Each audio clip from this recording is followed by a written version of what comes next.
Welcome to Ramana's Eduzone YouTube channel. ఇంకా ఈ ఛానల్ని ఎవరైనా సబ్స్క్రైబ్ చేయకపోతే దయచేసి సబ్స్క్రైబ్ చేసుకోగలరు. సో మనము ఈ వీడియోలో ఏపీపీఎస్సీ ఎండోన్మెంట్ ఈఓ గ్రేడ్ 3కి సంబంధించి మనకు 12వ చాప్టర్ 12వ చాప్టర్లో ఉన్నటువంటి సెక్షన్ 75 నుంచి 86 వరకు చూద్దాం. అంటే మొత్తం మనకి ఎన్ని సెక్షన్లు, మనకు సిలబస్ ఎన్ని సెక్షన్లు ఇచ్చారు, మనకు 12 సెక్షన్లు ఇచ్చారు. సో ఈ 12 సెక్షన్ల గురించి మనము ఎగ్జామినేషన్ పాయింట్ ఆఫ్ లో చర్చించుకుందాం. చాలా ఇంపార్టెంట్. ఏంటంటే మనకు ఒకసారి మన ప్రీవియస్ క్వశ్చన్ కానీ అనాలిసిస్ చేస్తే డైరెక్ట్ మన సెక్షన్ ఇవ్వడం జరుగుతుంది. కాబట్టి ప్రతి ఒక్కరు కూడా మనము ఈ సెక్షన్ గురించి మనము క్లుప్తంగా నేర్చుకోవాల్సిన అవసరం ఎంతైనా ఉంది. ఒకసారి మీరు ప్రీవియస్ క్వశ్చన్ పేపర్లను అబ్జర్వ్ చేయండి. మనం డైరెక్ట్గా సెక్షన్ ఇస్తున్నారు కాబట్టి ఈ సెక్షన్లో ఉన్నట్టుగా మనం గుర్తుపెట్టుకోవాలి. ఓకేనా? ఇక్కడ కానీ గమనిస్తే మొదటి సెక్షన్ మనకి ఇక్కడ సెక్షన్ 75 ఇక్కడ మనకు సెక్షన్ 75 దేని గురించి తెలియజేస్తుంటే కొన్ని పరిస్థితులలో ఈనా భూములు కౌలు అదేవిధంగా విక్రయము చెల్లదు. అంటే మనకి ఇక్కడ కొన్ని పరిస్థితులలో ఈనా భూముల కౌలు అదేవిధంగా విక్రయము చెల్లదు అని తెలిపే సెక్షన్ మనకు సెక్షన్ 75. అయితే ఇక్కడ మనకు చెల్లాలంటే ఎవరి యొక్క అనుమతి కంపల్సరీ అవసరం అంటే మనకు ప్రభుత్వం యొక్క అనుమతి అవసరం. అంటే మనకు ప్రభుత్వం యొక్క అనుమతి ఉన్నట్లయితే మనకి ఈనా భూముల యొక్క కౌలు అదేవిధంగా విక్రయం చెల్లుతుంది అని మనం గుర్తుపెట్టుకో. దీని గురించి మనకి ఏ సెక్షన్ తెలియజేస్తున్నా మనకు సెక్షన్ 75 సబ్ క్లాస్ 1. అయితే ఇక్కడ ప్రభుత్వం ఎప్పుడు మనకు అనుమతి ఇస్తుందంటే మనకు 3 సందర్భాలు అనుమతిస్తుంది. ఒకటంటే మనకు ధార్మిక సంస్థల లేదా దేవాలయాల యొక్క అభివృద్ధి అవసరం అనిపించినప్పుడు, అదేవిధంగా మనకు ఆ భూముల వల్ల ఎటువంటి ప్రయోజనం లేదు అంటే మనకు ఆ భూముల వల్ల మనకు ఎటువంటి ప్రయోజనం లేదని భావించినప్పుడు కూడా మనకు ప్రభుత్వం అనుమతిస్తుంది. నెక్స్ట్ మనకు అలా తీసుకున్న నిర్ణయం సరైనదే ఆ సమయంలో భావించినప్పుడు కూడా మనకు ప్రభుత్వం ఏంటంటే ఈనా భూములకు కౌలుకు అదేవిధంగా విక్రయానికి అనుమతిస్తుందని మనం గుర్తుపెట్టుకోవాలి. చాలా ఇంపార్టెంట్. అంటే మనకి ఇక్కడ ఈ అభివృద్ధి అవసరమని భావించినప్పుడు, అదేవిధంగా మనకు ఆ భూముల వల్ల ఎటువంటి ప్రయోజనం లేనప్పుడు, అదేవిధంగా తీసుకున్న నిర్ణయం సరైనదని భావించినప్పుడు ప్రభుత్వము ఈ ఈనా భూముల కౌలుకు అదేవిధంగా మనకు విక్రయం అనుమతిస్తుందని మనం గుర్తుపెట్టుకోవాలి. ఇది మనకు సింపుల్ గా 75వ సెక్షన్ గురించి. ఓకేనా? అంటే మనకి ఇక్కడ గమనిస్తే నెక్స్ట్ సెక్షన్ చూడండి. నెక్స్ట్ సెక్షన్ మనకు 76వ సెక్షన్.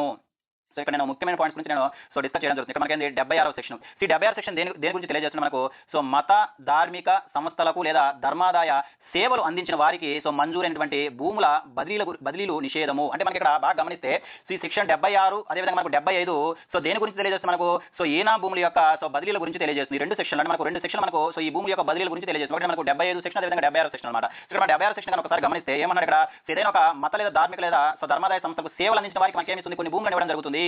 ఆ భూముల యొక్క బదిలీలు నిషేధం అని తెలియజేసిన సెక్షన్ మనకి ఏంటంటే సెక్షన్ 76 అంటే సేవలకు చేసేందుకు గాను వారికి మంజూరైనటువంటి భూముల బదిలీల నిషేధం గురించి మనకు తెలియజేస్తుంది అనమాట. అంటే గమనిస్తే అంటే మనం ఈ సెక్షన్ లో మనకు లోపల ఏముందంటే ఈ సెక్షన్ లోపల ఎవరైతే మనకు భూములు పొందుతారో వాళ్ళు ఇటువంటి బదిలీలు చేయకూడదు. అంటే మనకి వాళ్ళకి తాకట్టు పెట్టడం కానీ, అమ్మడం కానీ, లేకపోతే బహుమానం ఇవ్వడం కానీ ఇలాంటి బదిలీలన్నీ కూడా చేయరాదు. ఎవరు మనకు ఆ భూములను పొందినవారు, అదేవిధంగా అట్టి భూములను ఎవరు కూడా కొనరాదు అనేది కూడా మనకు ఈ సెక్షన్ లో పొందుపరచడం జరిగింది. ఓకేనా? ఒకవేళ అలాంటి బదిలీలు జరిగినట్లయితే ఆ బదిలీలు జరగనట్లుగా మనం భావించాలన్నమాట. ఓకేనా? అయితే ఈ సెక్షన్ ద్వారా జారీ చేసినటువంటి నియమాలు, అంటే మనకి ఈ సెక్షన్ ద్వారా జారీ చేసిన నియమాలు సివిల్ న్యాయస్థానం జారీ చేసినటువంటి ఉత్తర్వులు లేదా డిగ్రీతో సమానం. చాలా ఇంపార్టెంట్. అంటే మనకు ఈ సెక్షన్ ద్వారా జారీ చేసినటువంటి నియమాలు లేదా ఉత్తర్వులు దేనికి సమానం, ఏ కోర్టుకు సమానం, మనకు సివిల్ న్యాయస్థానానికి.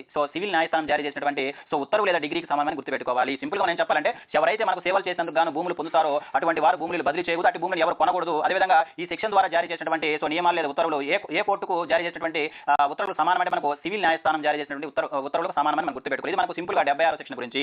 ఈ రెండు కూడా దేనికి సంబంధించిన మనకు బదిలీలకు సంబంధించినవి. అంటే మనకు బదిలీలకు సంబంధించినటువంటి సెక్షన్ మనకు సెక్షన్ 75, 76 గా మనం గుర్తుపెట్టుకోవాలి. నెక్స్ట్ సెక్షన్ చూడండి. నెక్స్ట్ మనకు 77వ సెక్షన్. 77వ సెక్షన్ కానీ గమనిస్తే ఈ 77వ సెక్షన్ దేని గురించి మనకు తెలియజేస్తుంది మనకు ఈనా భూముల పునఃసేకరణ గురించి తెలియజేస్తుంది. మనకు బదిలీల గురించి 75, 76 తెలియజేస్తే మనకు బదిలీలు జరిగిన తర్వాత ఈనా భూముల పునఃసేకరణ గురించి తెలియజేసే సెక్షన్ మనకు సెక్షన్ 77 మనం గుర్తుపెట్టుకోవాలి. అయితే మనకు ఈనా భూముల సేకరణ ఎవరు చేస్తారు, మనకు ఆర్డీఓ, ఎవరైనా మనకు రెవెన్యూ డివిజనల్ అధికారి ఈ భూములను పునఃసేకరణ చేస్తారని మనం గుర్తుపెట్టుకోవాలి. అంటే మనకు ఎలా ఈ పునఃసేకరణకు చేస్తారంటే మనకు తనంతట తాను దీని సుమోటో తనంతట తాను గాను, లేకపోతే ట్రస్ట్ ఇచ్చిన దరఖాస్తు పైన కమిషన్ ఇచ్చినటువంటి దరఖాస్తు పైన, అదేవిధంగా ఆసక్తి గల వ్యక్తి దరఖాస్తు పైన. అయితే ఈ ఆసక్తి గల వ్యక్తి దరఖాస్తు పెట్టుకుంటే ఖచ్చితంగా ఎవరి యొక్క ఆమోదం ఉండాలి, మనకు కమిషన్ యొక్క ఆమోదం ఉండాలి. అంటే ఈ పై సందర్భాలలో ఇవ్వడం సందర్భాలలో పునఃసేకరణ కొరకు ఎవరు ఆదేశాలు జారీ చేస్తారు, మనకు ఆర్డీఓ గారు ఆదేశాలు జారీ చేస్తారు మనం గుర్తుపెట్టుకోవాలి. చాలా ఇంపార్టెంట్ అండి. నెక్స్ట్ కానీ గమనిస్తే అసలు ఎలా పునఃసేకరణ జరుగుతుంది ప్రాసెస్ కానీ ఒకసారి గమనిస్తే ఇప్పుడు మనకి ఏంది, ఆర్డీఓ గారు ఏం చేస్తారంటే సంబంధిత వ్యక్తులకు నోటీసులు జారీ చేసిన తర్వాత అది ప్రచురించిన తర్వాత విచారణ జరిపి అంటే మనకు సంబంధిత వ్యక్తులకు నోటీసులు ఇచ్చేటప్పుడు మనకు ట్రస్టీకి అదేవిధంగా కమిషనర్కు నోటీస్ ఇస్తారని ఇది గుర్తుపెట్టుకోవాలి. అదే మనకు ఇలా జరిగినటువంటి ప్రచురించిన తర్వాత విచారణ జరిపి నిర్ధారణ అయితే అంటే మన నిర్ధారణ అంటే భూములు కానీ ఖచ్చితంగా వాళ్ళు కానీ తీసుకున్నట్లయితే సంబంధిత సంస్థ లేదా దేవాలయం పేరిన రైతువారి పట్టను ఆర్డీఓ గారు మంజూరు చేస్తారు. ఇది చాలా ఇంపార్టెంట్. మనకు ఆర్డీఓ గారు సరికి రైతువారి పట్టాను మంజూరు చేసే అధికారం ఉంటుందని మనం గుర్తుపెట్టుకోవాలి. మనకి సింపుల్ ఇక్కడ ఏంటంటే పునఃసేకరణ చేసే వ్యక్తి మనకు ఆర్డీఓ గారిని మనం గుర్తుపెట్టుకోవాలి. ఇది మనకు వచ్చేసరికి దేనికి సంబంధించిన మనకు 77వ సెక్షన్ గురించి మనం గుర్తుపెట్టుకోవాల్సిన కొన్ని ముఖ్యమైనటువంటి అంశాలు. అంటే మనకి ఇక్కడ ఈ 77వ సెక్షన్ దేని గురించి మనం గుర్తుపెట్టుకోవాలి, పునఃసేకరణకు సంబంధించినటువంటి పునఃసేకరణ గురించి ఈ 77 తెలియజేస్తుందని మనం గుర్తుపెట్టుకోవాలి. ఓకేనా? నెక్స్ట్ సెక్షన్ చూడండి. నెక్స్ట్ సెక్షన్ మనకు 78వ సెక్షన్ చాలా ఇంపార్టెంట్. అంటే ఇప్పుడు మనం పునఃసేకరణ చేసిన వ్యక్తి ఎవరు, మనకు ఆర్డీఓ గారు. ఇక్కడ మనం బాగా గమనిస్తే ఈ 78వ సెక్షన్ దేని గురించి తెలియజేస్తుంది, మనకు అప్పీల్ గురించి తెలియజేస్తుంది. అంటే మనం ఇప్పుడే చెప్పాం మనకు ఎవరు పునఃసేకరణ చేస్తారు, మనకు ఆర్డీఓ గారు పునఃసేకరణ చేస్తారు. ఈ ఆర్డీఓ గారు ఇచ్చినటువంటి చెందినటువంటి ఉత్తర్వులపైన సో వ్యధ చెందినటువంటి వ్యక్తి జిల్లా కలెక్టర్కు అప్పీల్ చేసుకోవచ్చు. చాలా చాలా ఇంపార్టెంట్. అంటే మనకు సో ఆర్డీఓ ఉత్తర్వులపై వ్యధ చెందిన వ్యక్తి సో ఎవరికి అప్పీల్ చేసుకోవచ్చు మనకు సో జిల్లా కలెక్టర్కి అప్పీల్ చేసుకోవచ్చు అనేది ఏ సెక్షన్ లో పొందుపరిచారు మనకు సెక్షన్ 78లో పొందుపరిచారు. అది గమనిస్తే సో మనకు ఇక్కడ జిల్లా కలెక్టర్కి అప్పీల్ చేసుకున్న తర్వాత సో నోటీసులు జారీ చేసిన తర్వాత మనకు సంబంధిత వ్యక్తికి నోటీసులు జారీ చేసిన తర్వాత అప్పుడు కమిషనర్ కూడా మనకు జారీ చేస్తారు నోటీస్. అది గుర్తుపెట్టుకో. సో దర్యాప్తు జరిపి సో ఆర్డీఓ ఉత్తర్వును అదే విధంగా కానీ లేకపోతే మార్పు చేసి కానీ లేదా రద్దు చేసి సో ఉత్తర్వులు ఇచ్చే అధికారం ఎవరు కూడా మనకు కలెక్టర్ ఉంటుంది. చాలా చాలా ఇంపార్టెంట్. అంటే మనకు సో వ్యధ చెందినటువంటి వ్యక్తి సో ఆర్డీఓ ఉత్తర్వులపై సో ఎవరికి అప్పీల్ చేసుకోవచ్చు మనకి ఎగ్జామినేషన్ పాయింట్ లో చక్కగా ఉపయోగించుకోవచ్చు. ఎవరికంటే మనకు సో జిల్లా కలెక్టర్ మనం గుర్తుపెట్టుకోవాలి. చాలా చాలా ఇంపార్టెంట్. సో నెక్స్ట్ పాయింట్ గమనిస్తే ఇక్కడ సో అట్టి అప్పీలపై సో జిల్లా కలెక్టర్ యొక్క ఆదేశము అంతిమము. సో మనకు జిల్లా కలెక్టర్ కానీ ఫైనల్ గా సో జిల్లా కలెక్టర్ యొక్క సో ఉత్తర్వులే మనకు సో ఫైనల్ అని గుర్తుపెట్టుకోవాలి. సో ఏ న్యాయస్థానం ఉందో ప్రశ్నించడానికి అవకాశం ఉండదు అని మనం గుర్తుపెట్టుకోవాలి. అంటే ఇక్కడ బాగా గుర్తుపెట్టుకోవాల్సిన విషయం అంటే రెండు సెక్షన్ ఉంటాయి. ఒకటి మనకు సెక్షన్ 78 సబ్ క్లాస్ 1 దేని గురించి తెలియజేస్తుంటే సో వ్యధ చెందినటువంటి వ్యక్తి ఆర్డీఓ ఉత్తర్వులపై ఎవరికి అప్పీల్ చేసుకోవచ్చు అనే దాని గురించి తెలియజేసే అంశమే మనకి 78 క్లాస్ 1. ఇక్కడ మనకు ఈ కలెక్టర్ గారు జారీ చేసినటువంటి ఉత్తర్వులుగా ఫైనల్ అండి. సో దానిపైన ఎటువంటి సో ఏ న్యాయస్థానం కూడా ప్రశ్నించడానికి అవకాశం ఉండదని తెలిపే సెక్షన్ మనకు సెక్షన్ 78 సబ్ క్లాస్ 2 గా మనం గుర్తుపెట్టుకోవాలి. ఇది మనకు సింపుల్ గా సో మనకు అప్పీల్ గురించి తెలియజేసేటటువంటి సెక్షన్ 78. సో నెక్స్ట్ సెక్షన్ గా మనం ఒకసారి గమనిస్తే ఇక్కడ చూడండి. సో నెక్స్ట్ సెక్షన్ మనకు సెక్షన్ 79 చూడండి. ఇక్కడ సెక్షన్ 79 దేని గురించి మనకు తెలియజేస్తుంటే మనకంటే సో కొన్ని వ్యవహారాలలో స్థిరాస్తి కొనుగొనుట నిషేధము అంటుంటే మనకి ఇక్కడ కొన్ని వ్యవహారాల్లో స్థిరాస్తి అంటే మనం దేవాలయం సంబంధించిన కానీ లేకపోతే మత సంస్థలకు సంబంధించిన ఓకే వాటి సంబంధించిన స్థిరాస్తులను సో కొనుగోలుకు నిషేధం గురించి తెలియజేస్తున్నటువంటి సెక్షన్ మనకు సెక్షన్ 79. అయితే మనకి ఇక్కడ సో మనకు ఈ స్థిరాస్తిని కొనుగోలు చేయాలని ఖచ్చితంగా ఎవరి యొక్క పూర్వ అనుమతి కావాలంటే మనకు కమిషనర్ యొక్క సో పూర్వ అనుమతి కావాలని మనం గుర్తుపెట్టుకోవాలి. చాలా చాలా ఇంపార్టెంట్. మనకు అంటే కమిషనర్ యొక్క పూర్వ అనుమతితో సో మనకు స్థిరాస్తిని కొనుగోలు చేయవచ్చు మనం గుర్తుపెట్టుకోవాలి. అయితే ఎప్పుడు కమిషనర్ అనుమతిస్తాడు అంటే సో అవసరమని అదేవిధంగా అలా స్థిరాస్తి సో కొనుగోలు చేయడం ఓకే కొనుగోలు అమ్ముట అనేది సో అవసరమైన విధంగా లాభసాటి అని అదేవిధంగా మనకు సో ధర అధికం కాదని భావించినప్పుడు మాత్రమే సో మనకు సో కమిషనర్ గారు స్థిరాస్తులను కొనుగోలుకు ఓకే అనుమతి ఇస్తారని మన ఎగ్జామినేషన్ పాయింట్ ఆఫ్ లో గుర్తుపెట్టుకోవాలి. అదేవిధంగా ఇలా కమిషనర్ గారు ఇచ్చేటప్పుడు వచ్చినటువంటి సలహాలను కూడా పరిశీలించాలి. సో వీటన్నిటి సంబంధించిన లావాదేవీలు ఎక్కడ పొందుపరచాలి మనకు సో ఏపీ గెజిట్ లో పొందుపరచాలని మనం గుర్తుపెట్టుకోవాలి. ఇది మనకు వచ్చేసరికి ఏంటంటే మనకు సెక్షన్ 79 గురించి మనం గుర్తుపెట్టుకోవాల్సిన ముఖ్యమైన అంశాలు. అంటే మనకి ఇక్కడ నెక్స్ట్ సెక్షన్ గమనిస్తే నెక్స్ట్ సెక్షన్ మనకు సెక్షన్ 80 అండి. ఈ సెక్షన్ 80 దేని గురించి తెలియజేస్తాడు మనకు ఒక స్థిరాస్తి యొక్క అన్యక్రాంతము ఆక్రమణ గురించి స్థిరాస్తి యొక్క అన్యక్రాంతం గురించి తెలిపేటటువంటి సెక్షన్ మనకు సెక్షన్ 80గా మనం గుర్తుపెట్టుకోవాలి. అంటే మనకు ఇక్కడ కూడా మనం ఒకసారి గమనిస్తే సో ఎవరి యొక్క అనుమతితో సో మనం ఇది కొనుగోలు విక్రయం చేసిన మనకి ఎవరి యొక్క సో కమిషన్ యొక్క పూర్వ అనుమతి అవసరం. ఇక్కడ కూడా మనకి ఎవరు అవసరం అంటే మన స్థిరాస్తికి సంబంధించి ఏది చేయాలని కూడా ఖచ్చితంగా ఎవరి యొక్క అనుమతి తప్పనిసరి అంటే మనకు కమిషనర్ గారి యొక్క అనుమతి తప్పనిసరి మనం ఎగ్జామినేషన్ పాయింట్ ఆఫ్ గుర్తుపెట్టుకోవాలి. అయితే మనకు ఒకవేళ సో ఒక దేవాలయం సంబంధించిన స్థిరాస్తులను మనకు అమ్మకం చేయాలి ఖచ్చితంగా ఎలా చేయాలి మనకు టెండర్ లేదా బహిరంగ వేలం ద్వారా మాత్రమే విక్రయం జరగాలని మనం గుర్తుపెట్టుకోవాలి. ఒక ఫర్ ఎగ్జాంపుల్ సో ఒక దేవాలయం సంబంధించిన స్థిరాస్తి నేను సో విక్రయించాలనుకుంటున్నాను. సో విక్రయించాలనుకుని కమిషనర్ నిర్ణయించుకుంటే ఖచ్చితంగా ఎలా చేయాలంటే మనకు టెండర్ లేదా బహిరంగ వేలం ద్వారా మాత్రమే మనకు విక్రయం జరగాలని గుర్తుపెట్టుకోవాలి. అదేవిధంగా మనకు గమనిస్తే ఇది పాయింట్ ఇంపార్టెంట్ మనకి ఎగ్జామినేషన్ పాయింట్. ఎందుకంటే ఎక్కడైతే మనకు షెడ్యూల్ ప్రాంతాలలో ఉన్నటువంటి దేవాలయాల భూములను ప్రభుత్వమే బహిరంగ వేలం ద్వారా కొనుగోలు చేసి షెడ్యూల్ తెగలకు ఇవ్వవచ్చును. అంటే మనకి ఒకవేళ సో మనకు దేవాలయానికి సంబంధించిన భూములు ఏమైనా షెడ్యూల్ ప్రాంతాలు ఉన్నాయనుకోండి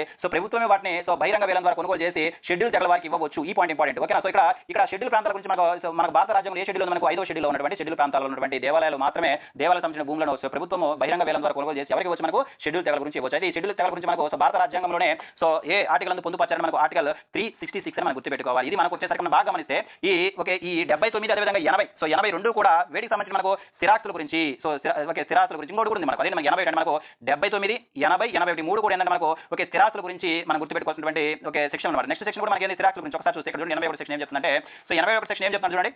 సెక్షన్ 81 ఏం చెప్తుందంటే సో అనధికార విక్రయము చెల్లదు. అంటే మనకు ఏదైనా సరే ఒక సో అనధికార విక్రయం గురించి మనకు తెలియజేస్తుంది. మనకు ఒక స్థిరాస్తి యొక్క విక్రయం కానీ మార్పిడి కానీ ఖచ్చితంగా ఎవరి యొక్క అనుమతి అవసరం మనకు సో కమిషన్ లేదా ప్రభుత్వ పూర్వ అనుమతి తప్పనిసరి అని గుర్తుపెట్టుకోవాలి. ఇక్కడ మనం బాగా గుర్తుపెట్టుకోవాల్సిన విషయం ఏంటంటే స్థిరాస్తికి సంబంధించి మనం ఏది చేయాలన్నా ఖచ్చితంగా దేవాదాయ శాఖ యొక్క కమిషన్ యొక్క పూర్వ అనుమతి అవసరము. సో ఈ స్థిరాస్తుల గురించి మనం తెలియజేసే సెక్షన్ మనకు సెక్షన్ 79, 80, 81 మనం గుర్తుపెట్టుకోవాలి. ఓకేనా. సో నెక్స్ట్ సెక్షన్ చూడండి ఒకసారి. సో నెక్స్ట్ సెక్షన్ కనుక గమనిస్తే సో వ్యవసాయ భూముల సో కౌలు గురించి మనం తెలియజేస్తుంది. సో మనకి ఏంటంటే మనకు సో వ్యవసాయ భూముల గురించి తెలియజేసిన సెక్షన్ మనకు సెక్షన్ 82 బాగా గమనిస్తే ఇక్కడ ఈ సెక్షన్ 82 ఏం చెప్తుంటే మనకు సో వ్యవసాయ భూముల కౌలు గురించి తెలియజేస్తుంది. సో మనకు వ్యవసాయ భూముల యొక్క కౌలు గురించి తెలియజేసే సెక్షన్ మనకు సెక్షన్ 82 అని గుర్తుపెట్టుకోవాలి. కేవలం ఒక సెక్షన్ ఉంది వ్యవసాయ భూముల గురించి. ఇక్కడ మనం బాగా గమనిస్తే చట్టము అమల్లోకి రాకముందు సో భూముల కౌలులు రద్దు చేయబడతాయి. అయితే ఇక్కడ మనం గుర్తుపెట్టుకోవాల్సిన ఇంపార్టెంట్ పాయింట్ అంటే ఇది కేవలం వ్యవసాయ భూముల కౌలు గురించి మాత్రమే తెలియజేస్తుంటే మిగతా భూముల యొక్క కౌలు సో మిగతా భూముల యొక్క సో కౌలు దీని కిందికి రావాలని మనం గుర్తుపెట్టుకోవాలి. అంటే మనం బాగా గమనిస్తే ఇక్కడ ఒక ఎగ్జామ్ అంటే మనకు సో మనకి ఎప్పుడు చట్టం అమలుకి వచ్చి మనకు 1987లో వచ్చినటువంటి చట్టం దానికి ముందు సో ఏమైనా వ్యవసాయ భూములు కానీ కౌలుకి ఇస్తే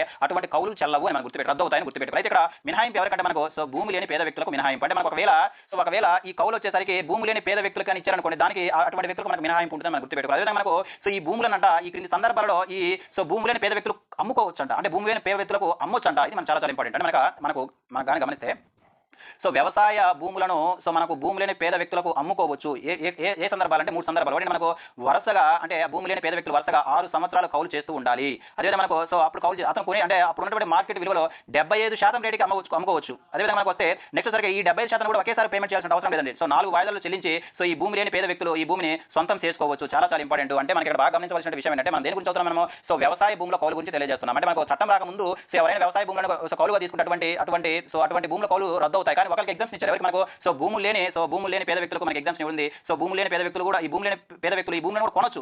ఎప్పుడు కొంటారంటే మనకు వరుసగా 6 సంవత్సరాలు కౌలు చేస్తూ ఉండాలి. అదేవిధంగా మనకు ఇతను మార్కెట్ విలువలో 70% రేటు కొనుక్కోవచ్చు. అదేవిధంగా మనకు ఈ 70% ఒకేసారి కట్టాల్సిన అవసరం ఉండదు. సో 4 దఫాలలో చెల్లించి ఆ భూమిని సొంతం చేసుకోవచ్చని మనం గుర్తుపెట్టుకోవాలి. సో ఇక్కడ మనం బాగా గమనిస్తే ఈ కౌలుకి ఇచ్చినటువంటి భూములకు సో ఆంధ్ర టెనెన్సీ యాక్ట్ 1956 చట్టం వర్తించదు. అంటే మనకి ఇక్కడ సో ఆంధ్ర టెనెన్సీ యాక్ట్ ఎప్పుడు మనకు 1956 వచ్చింది. ఈ చట్టము సో ఈ కౌలుకి ఇచ్చినటువంటి భూములకు వర్తించదని మనం గుర్తుపెట్టుకోవాలి. ఇవి మనకు సో వ్యవసాయ సో భూముల గురించి అదేవిధంగా వాటి కౌలు గురించి మనకు తెలియజేసినటువంటి సెక్షన్ 82 గురించి మనం గుర్తుపెట్టుకోవాల్సినటువంటి కొన్ని ముఖ్యమైన అంశాలు. సో నెక్స్ట్ సెక్షన్ మనం గమనిస్తే సో నెక్స్ట్ సెక్షన్ మనకి ఇక్కడ సో 83, 84 నెక్స్ట్ మనకి ఎన్ని సెక్షన్ ఉన్నాయి మనకి 83, 84, 85, 86 ఈ 4 సెక్షన్లు కూడా దేని గురించి తెలియజేస్తాయి మనకు సో అతిక్రమణదారులకు సంబంధించినవి.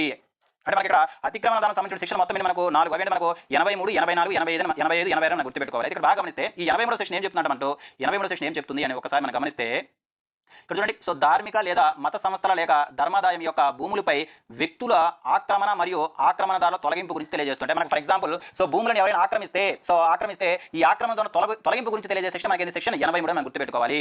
సో ఇక్కడ మనం బాగా గుర్తుపెట్టుకోవాల్సిన విషయం ఏంటి, ఈ సెక్షన్ కేవలం ఆక్రమణదారుడు ఒక్కడైనప్పుడే. సో నెక్స్ట్ మనం చూస్తాం సమూహం అయితే నెక్స్ట్ సెక్షన్ గురించి మనం డిస్కస్ చేద్దాం. అంటే ఇక్కడ మనం సో ధార్మిక లేదా మత సంస్థ లేదా ధర్మాదాయ సంస్థల యొక్క భూములపైన ఆక్రమణ మరియు ఆక్రమణదారుల తొలగింపు గురించి మనం తెలియజేస్తాం. ఇక్కడ ఈ ఆక్రమణ కేవలం ఒక్కడైతే ఈ సెక్షన్ మనకు సో నెక్స్ట్ సెక్షన్ మన సమూహం అయితే మనం నెక్స్ట్ సెక్షన్ దాని గురించి మనం చూద్దాం. ఇక్కడ ఏం చేస్తారంటే ఫర్ ఎగ్జాంపుల్ ఒక వ్యక్తి సో ఒక భూమిని ఆక్రమించారు అనుకోండి. సో అసిస్టెంట్ కమిషనర్ ఏం చేస్తారు అంటే సో తగిన వివరణతో నివేదికను ఎవరికి సమర్పిస్తారు మనకు సో ఎండోన్మెంట్ ట్రిబ్యునల్ కు పంపిస్తాడు. అంటే ఫర్ ఎగ్జాంపుల్ ఒక దేవాలయం సంబంధించి భూమిని ఒక వ్యక్తి ఆక్రమించారు అనుకోండి, సంబంధిత అసిస్టెంట్ కమిషనర్ ఏం చేస్తారంటే తగిన వివరణతో సంబంధిత ఎండోన్మెంట్ ట్రిబ్యునల్ కు పంపిస్తాడు. అప్పుడు ఎండోన్మెంట్ ట్రిబ్యునల్ ఏం చేస్తుంటే ఆక్రమణదారుకి నోటీసులు జారీ చేసి దర్యాప్తు చేసి తొలగింపునకు ఏం చేస్తుంది, ఉత్తర్వులు జారీ చేస్తుంది. అంటే మనకు ఎవరు ఉత్తర్వులు జారీ చేస్తారంటే మనకు ఆక్రమణదారుడికి ఎవరు ఉత్తర్వులు జారీ చేస్తారు మనకు సో ఎండోన్మెంట్ ట్రిబ్యునల్ సరికి మనకు తొలగింపునకు ఉత్తర్వులు జారీ చేస్తే మనం గుర్తుపెట్టుకోవాలి. ఇది సింపుల్ గా మనకి ఏంటంటే మనకు సో సెక్షన్ 83 గురించి మనం గుర్తుపెట్టుకోవాల్సిన ముఖ్యమైన అంశాలు. సో ఒకవేళ 84 సెక్షన్ చూడండి. సో 84 సెక్షన్ ఏం చేస్తారంటే ఇక్కడ 84 సెక్షన్ దేని గురించి చెప్తుంటే మనకు సో ఎండోన్మెంట్ ట్రిబ్యునల్ ఆదేశముల పైన సో ఆక్రమణ తొలగకపోతే అవి తొలగించే విధానం గురించి తెలియజేస్తారు. ఫర్ ఎగ్జాంపుల్ మనం ఏం చెప్పుకున్నాము సో మనకి ఏదైనా ఒక వ్యక్తి సో ఒక దేవాలయం సంబంధించిన భూమిని ఆక్రమిస్తే సో అసిస్టెంట్ కమిషనర్ ఏం చేస్తారు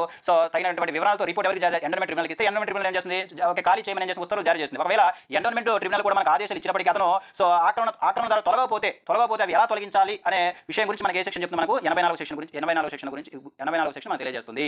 అయితే ఇక్కడ అసిస్టెంట్ కమిషనర్ సో ఎవరి యొక్క సహాయంతో సో ఆ భూములను మనకు స్వాధీనపరచుకోవచ్చు మనకు పోలీసుల సహాయంతో. అప్పుడు మనకి ఏం చేస్తారంటే ఈ అసిస్టెంట్ కమిషనర్ సో పోలీసుల సహాయంతో సో వాటిని ఆధీనపరచుకోవచ్చు మనం గుర్తుపెట్టుకోవాలి. అయితే ఒకవేళ ఇప్పుడు మనం ఏం చేశారు ఈ ఎండోన్మెంట్ ట్రిబ్యునల్ ఏం చేసింది ఉత్తర్వులు జారీ చేసింది తొలగింపునకు. అప్పటి నుంచి 90 రోజుల లోపు తగినటువంటి ఆధారాలతో ఉన్నత న్యాయస్థానాలలో అర్జీలు దాఖలు చేసుకోవచ్చు, అర్జీలు అప్పీల్ చేసుకోవచ్చు. ఎవరు మనకు ఆక్రమణదారుడు ఒకవేళ ఇది ఆక్రమణ జరగలేదని ఇది నాదని అతను నిరూపించుకోవాలంటే సో మనకి ఎండోన్మెంట్ ట్రిబ్యునల్ ఇచ్చినటువంటి ఉత్తర్వుల దగ్గర నుంచి 90 రోజుల లోపు తగినటువంటి ఆధారాలతో ఉన్నత న్యాయస్థానంలో అతను అప్పీల్ చేసుకోవచ్చు. ఓకే, ఇది చాలా ఇంపార్టెంట్. ఓకే, సో ఇది మనకు 84 సంబంధించి మనం ఎగ్జామినేషన్ పాయింట్ ఆఫ్ వ్యూ గుర్తుపెట్టుకోవాల్సిన ముఖ్యమైన అంశాలు. సో నెక్స్ట్ దాన్ని గమనిస్తే నెక్స్ట్ మనకు 85వ సెక్షన్. సో 85వ సెక్షన్ గురించి మనం ఒకసారి ఎగ్జామినేషన్ పాయింట్ చర్చిద్దాం. ఇక్కడ 85వ సెక్షన్ దేని గురించి తెలియజేస్తుంటే మనకు ధార్మిక మరియు మత సంస్థ భూములపై వ్యక్తుల సమూహంచే అతిక్రమణ చేయబడినప్పుడు వారి తొలగింపు గురించి మనకు తెలియజేస్తుంది. మనకు 83 సెక్షన్ సో ఆక్రమణ ఒక్కడైనప్పుడే అలా కాదు. ఇక్కడ మనకు అతిక్రమణ చేయబడినటువంటి వారు ఎంతమంది మనకు ఒక సమూహం అన్నమాట. అప్పుడు సమూహం ఇస్తే మనకు ఎలా తొలగిస్తారు అంటే ఎలా తొలగించాలో తెలియజేసే సెక్షన్ మనకు సెక్షన్ 85. అయితే మనం బాగా గుర్తుపెట్టుకుంటే సో ఏదైనా ఒక దేవాలయానికి సంబంధించినటువంటి సో భూములను ఒక వ్యక్తి ఆక్రమిస్తే సో అసిస్టెంట్ కమిషనర్ ఏం చేస్తారు మనకు తగినటువంటి ఆధారాలతో రిపోర్ట్ను సో ఎండోన్మెంట్ ట్రిబ్యునల్కు ఇచ్చిన తర్వాత సో ఎండోన్మెంట్ ట్రిబ్యునల్ సో మనకు విచారణ జరిపి ఫైనల్ గా అతను ఖాళీ చేపిస్తుంది. సో ఒకవేళ సో మనకు అతిక్రమణ చేసిన వారు ఒక సమూహం అయితే అప్పుడు ఎవరు మనకు సో వ్యక్తుల సమూహం అయితే వరకు మనకు డిప్యూటీ కమిషనర్. ఈ 2 పాయింట్లు మనకు ఎగ్జామినేషన్ పాయింట్లు చక్కగా ఉపయోగించుకోవాలి. మనకు ఒక వ్యక్తి ఆక్రమిస్తేనేమో అసిస్టెంట్ కమిషనర్ మొత్తం ప్రొసీజర్ చేస్తారు. అదేవిధంగా మనకు వ్యక్తుల సమూహంగా ఆక్రమిస్తే మనకు డిప్యూటీ కమిషనర్ గారు సేమ్ అదే పద్ధతి అండి. సో డిప్యూటీ కమిషనర్ ఏం చేస్తారు మనకు సో ఆధారాలు తగినటువంటి ఆధారాలతో మనకి ఏం చేస్తారు సో ఎండోన్మెంట్ ట్రిబ్యునల్కు రిపోర్ట్ ఇస్తాడు. ఎండోన్మెంట్ ట్రిబ్యునల్ ఏం చేస్తారు మనకు నోటీస్ జారీ చేసి సో ఉత్తర్వులను జారీ చేసి మనం తొలగిస్తుంది. అయితే మనం బాగా గుర్తుపెట్టుకోవాల్సిన విషయం ఏంటంటే సో ఎండోన్మెంట్ ట్రిబ్యునల్ వారి ద్వారా ఆక్రమణదారులను ఖాళీ చేయడానికి చర్యలు తీసుకోవచ్చు. ఇదే సేమ్ పాత ప్రొసీజరే. కాకపోతే అక్కడ ఏంటంటే మనకు అసిస్టెంట్ కమిషనర్ బదులు డిప్యూటీ కమిషనర్ వస్తారు అంతే. సేమ్ మిగతా సేమ్ టు సేమ్. ఇక్కడ గమనిస్తే ఈ విషయంలో జారీ చేసినటువంటి ఏ ఉత్తర్వు అయినా అంతిమము. సో ఏ న్యాయస్థానంలో సవాల్ చేయరాదు. ఒక వ్యక్తి ఆక్రమణ చేస్తే అతను ఒక నిరూపించుకోవాలంటే ఎండోన్మెంట్ ట్రిబ్యునల్ జారీ చేసిన ఉత్తర్వుల నుంచి 90 రోజుల లోపు అతను ఉన్నత న్యాయస్థానంలో అప్పీల్ చేసుకోవచ్చు. కానీ ఇక్కడ వ్యక్తుల సమూహ విషయంలో అటువంటిది ఉండదని మనకు అర్థమవుతుంది. ఇది మనకు వచ్చేసరికి 85వ సెక్షన్ గురించి మనం తెలుసుకోవాలి. నెక్స్ట్ మనకు చివరి అంశం ఏంటంటే మనకు 80వ సెక్షన్ గురించి మనం తెలుసుకుందాము. ఏంటంటే మనకు 80వ సెక్షన్.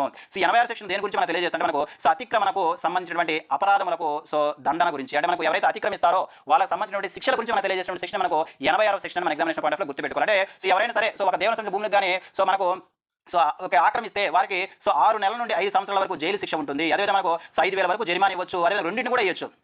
ఇది మనకు ఆక్రమించిన వారికి సంబంధించినటువంటి శిక్షల గురించి ఈ శిక్షల గురించి తెలియజేసిన సెక్షన్ మనకు సెక్షన్ 86 అని మనం గుర్తుపెట్టుకోవాలి. ఒకవేళ కోర్టు విచారణ జరపాలంటే, అంటే వీటిపైన కోర్టు విచారణ జరపాలంటే కమిషన్ యొక్క రాతపూర్వమైనటువంటి ఫిర్యాదు అవసరం. అంటే మనకు కమిషనర్ గారి యొక్క రాతపూర్వకమైన ఫిర్యాదు ఉంటేనే ఈ విషయాలపై మనకు ఎక్కడ విచారణ చేయొచ్చు, మనకు కోర్టులో విచారణ చేయవచ్చు మనం గుర్తుపెట్టాలి. అదేవిధంగా ఇటువంటి కోర్టు మనకు ఈ విచారణ జరపాలి అంటే మొదటి తరగతి మెజిస్ట్రేట్ కన్నా ఎక్కువ హోదా గల న్యాయస్థానం మాత్రమే దర్యాప్తు చేయవలసి ఉంటుంది. ఇది మనకు వచ్చేసరికి ఏంటంటే మనకు సెక్షన్ 86 గురించి. ఇవన్నీ కూడా మనకి ఏంటంటే మనకు ఈవో గ్రేడ్ కి సంబంధించి పేపర్ 2లో భాగంగా మనకు ఎన్నో చాప్టర్, మనకు 12వ చాప్టర్ ఉన్నటువంటి సెక్షన్ 75 నుంచి 86 వరకు మన ఎగ్జామినేషన్ పాయింట్ ఆఫ్ లో గుర్తుపెట్టుకోవాలి. ఇవన్నీ కూడా మీకు ఉపయోగపడతాయంటే దయచేసి ఈ ఛానల్ ని సబ్స్క్రైబ్ చేసుకోండి, లైక్ చేయండి, అదేవిధంగా మీ ఫ్రెండ్స్ కి షేర్ చేయండి. వచ్చే వీడియోలో ఈ 1987 చట్టం పైన మనకు సిలబస్ లో ఇచ్చినవి కాకుండా మరికొన్ని అంశాలు కూడా మనకు ఎగ్జామినేషన్ పాయింట్ ఆఫ్ ఇవ్వడం జరుగుతుంది. వాటి గురించి ఒకసారి మనము ఎగ్జామినేషన్ పాయింట్ ఆఫ్ లో చర్చించుకుందాం. ఇంతవరకు చూసినందుకు ధన్యవాదాలు.